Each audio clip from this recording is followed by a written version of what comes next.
At the age of 81, Jerry Miller, the guitarist and original member of Moby Grape, passed away. People was informed by a band spokesperson that Miller passed away unexpectedly on Saturday, July 20th. The reason of death is yet unknown. Miller grew up in Tacoma, Washington, after being born in 1943.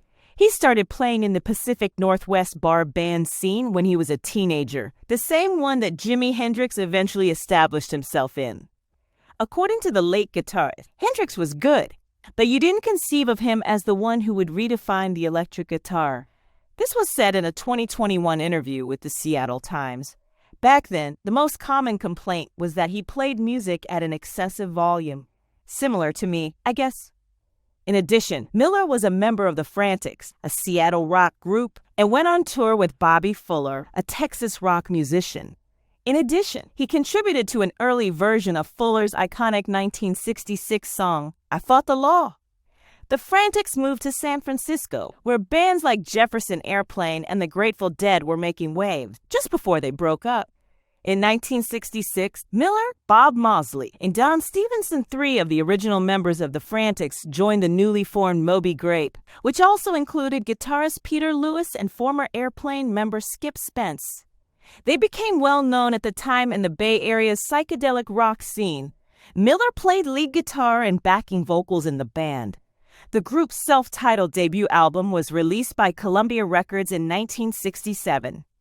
Many of the most well-known songs by the band, such as Hey Grandma, 805, and Murder in My Heart for the Judge, were co-written by Miller. Part of the reason the band never made it far was Spence's overuse of LSD and subsequent collapse. At the age of 52, he passed away in 1999. Miller told the Seattle Times, "We could have had it all, and we ended up with pretty much nothing." In 1969, Miller embarked on his next endeavor, joining singer-songwriter Bill Champlin to establish the Rhythm Dukes. They disbanded when Moby Grape got back together for their 1971 album, 20 Granite Creek, and recorded their lone album the next year. Moby Grape split up and got back together many times over the years, but Miller ultimately turned his attention to his solo career. He continued to perform when he moved back to Tacoma, Washington, in the 1990s. Rolling Stone reports that Miller recorded an album in 2010 with the remaining original members of Moby Grape and Spence's son Omar. It was never released, though. Robert Cliver, the flamboyant and rule-defying fiction writer and educator who developed new experiences for literature via such works as The Babysitter and The Public Burning, and during his decades on the faculty of Brown University, has died. He was 92. According to his daughter Sarah Caldwell, who spoke to the Associated Press on Sunday, Cliver passed away on Saturday at a care facility in Warwick, England, surrounded by family. The writer and director Caldwell claimed that his health has been deteriorating lately. The writer T.C. Boyle stated on X that Cliver had been a friend and mentor to me since I was in my early 20s. For me, his debut book, Prick Songs and Descants, revealed a whole new universe. Cliver was frequently associated with John Barth, William Gass, and other writers of postmodern or metafiction from the 1960s and 1970s. By experimenting with language, parodying mysteries, fairy tales, and other literary genres, or by exploring the writing process in a self-aware manner, they questioned and occasionally completely destroyed traditional narrative and grammar. Cliver was known for his dark humor, vivid sex, broad perspectives on a wide range of topics, from tiny villages to baseball, and his extensive use of cultural allusions. The writer Robert Cliver was described by author Ben Marcus as someone who writes from life, but not the one he has lived out in the world. As a lifelong story reader, he writes from experience. His own experience, which he uses as inspiration for his writing, is what he has gone through inside literature. Instead of growing up in Iowa, he was raised in Ovid's Metamorphoses. He experienced his first love not in the American Midwest, but rather in Greek mythology, Aesop's tales, or the Decameron. He composed scores of plays, novellas, and novels, seldom going without something to say. Among his best-known works were The Babysitter, which is a funhouse of alternate realities spun out from A Night Out for the Parents. You Must Remember This, which was an X-rated retelling of the Casablanca leads, and Huck Out West, a novel in which Cliver carried on Mark Twain's Huckleberry Finn adventures. Reading Thomas Pynchon's V taught me a lesson that has stuck with me throughout my life. Everything I do is essentially comic, he stated in a 2014 interview with the Boston Globe. I have only ever written just one piece. The novels are all intended to be humorous works, even if that isn't necessarily how people see them. Cliver's most contentious book was The Public Burning, published in 1977. It was a fast-paced parody of the 1953 executions of communist spies Julius and Ethel Rosenberg, which publishers were hesitant to publish for fear of facing legal action from then-living historical figures like Roy Cohn and Richard Nixon. Cliver juxtaposed chapters on the Rosenbergs with Vice President Nixon's reflections during the time. Variety was informed by Christopher Secone's representative Brad Taylor that the artist and interior designer, who was also Madonna's younger brother, had passed away. He was 63. According to a statement from his family, Secone passed away on Friday following a fight with cancer. Secone, who began his career as a dancer and choreographer, frequently worked with Madonna as she became more and more popular in the 1980s. He was the art director for his sister's 1990 Blonde Ambition World Tour, in addition to having many appearances in music videos, notably the one for the hit song Lucky Star from 1984. In 1993, he oversaw Madonna's The Girly Show tour as tour director as well. In an Instagram post on Sunday, Madonna remembered her brother, Christopher, saying, "My brother Christopher is gone. For a very long time, he was the nearest human I had. It's difficult to describe our relationship, but it began with an awareness that we were unique and that society would penalize us for defying convention. Taking each other by the hands, we danced our way through our childhood's craziness. The thing that kept us together, in actuality, was dancing. He was a dreamer, a painter, and a poet," she continued. "I thought highly of him. He possessed taste without reproach, had a harsh tongue, which he occasionally directed at me, but which I usually overlooked." Apart from Madonna, Secone directed the music videos for artists Tony Bennett and Dolly Parton for their songs God Bless the Child and Peace Train. Secone talked about his upbringing and time spent working with his sister Madonna in his best-selling book, Life with My Sister Madonna, published in 2008. After leaving his position as an interior designer, Secone established the Secone Collection footwear brand in 2012. Investigative journalist David Burnham passed away on October 1st at his Spruce Head, Maine, home. His work at the New York Times revealed widespread corruption in the city's police force and investigated allegations of nuclear industry cover-ups that served as the basis for the movies Silkwood and Serpico. He was 91. According to his wife Joanne Amang, the reason was a heart attack following a food choking incident. In his more than 50 years as a writer and journalist, Mr. Burnham established a reputation as a tenacious supporter of informants, penning books that probe government accountability and breaking significant stories, including his 1989's A Law Unto Itself, which examined the URSS's expanding authority.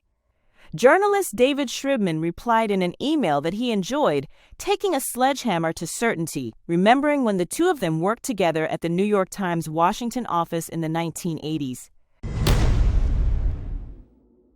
At the age of 73, bassist Tom Fowler, who was most recognized for his work with Ray Charles and Frank Zappa and the Mothers of Invention, passed away last week. Producer and engineer Dennis Moody confirmed the death on Facebook, stating that Fowler passed away on July 2nd as a result of complications from an aneurysm he had suffered the week before. One of the most creative, intelligent, and wackiest people I've ever met, according to Moody, is Fowler. Tom contributed bass to 6 Frank Zappa albums and the last 10 years of Ray Charles recordings. When I was 20 years old, I got to know Tom and his brother Walt. He and I stayed friends for eternity, traveling the globe and producing a ton of amazing music.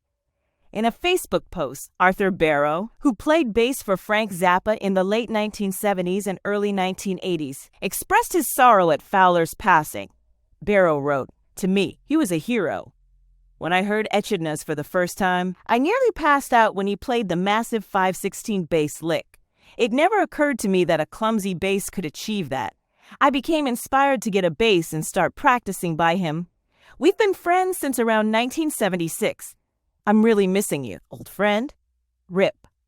Born on June 10, 1951, in Salt Lake City, Fowler picked up violin at an early age before switching to bass. He made his recording debut with Zappa on 1973's Overnight Sensation, which also featured his brother, Bruce Fowler, on trombone. He appeared on several more Zappa albums throughout the 70s, up to 1978's Studio 10. Fowler provided bass playing for a number of other musicians at that period, including as Steve Hackett, George Duke, and Jean-Luc Ponty. In addition, he performed with his brothers Walt, Bruce, Steve, and Ed in the jazz fusion group Air Pocket. He performed with Ray Charles from 1993 to 2004. He also had an appearance on the posthumously released Genius Loves Company. His last studio album, which took home the 2005 Grammy for Album of the Year. Sharing his philosophy on a successful live performance, Fowler told Zappa Books in 2000, "A live situation has to have lots of peaks and valleys, and it's a good show. Then you can have slow stuff. Ray Charles doing super slow. Frank Zappa and Ray Charles in concert together for the first time, with special guest appearances from Jean-Luc Ponty, and it's a beautiful day. And there's my life in a one-concert nutshell.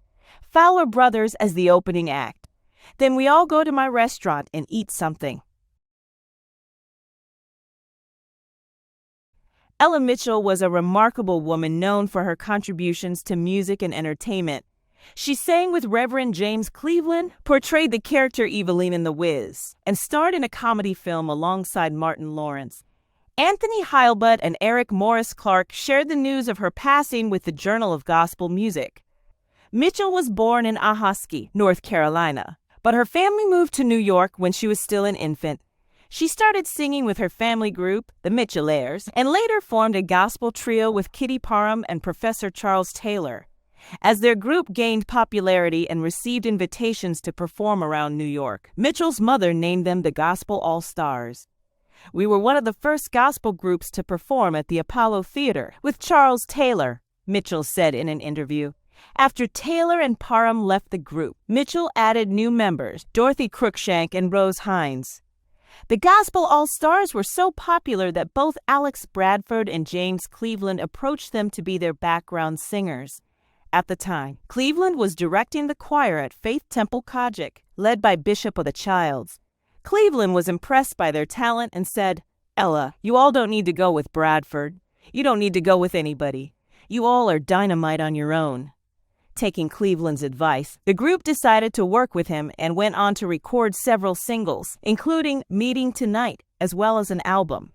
Imogen Green, a friend of Cleveland's from Chicago, briefly sang with the group.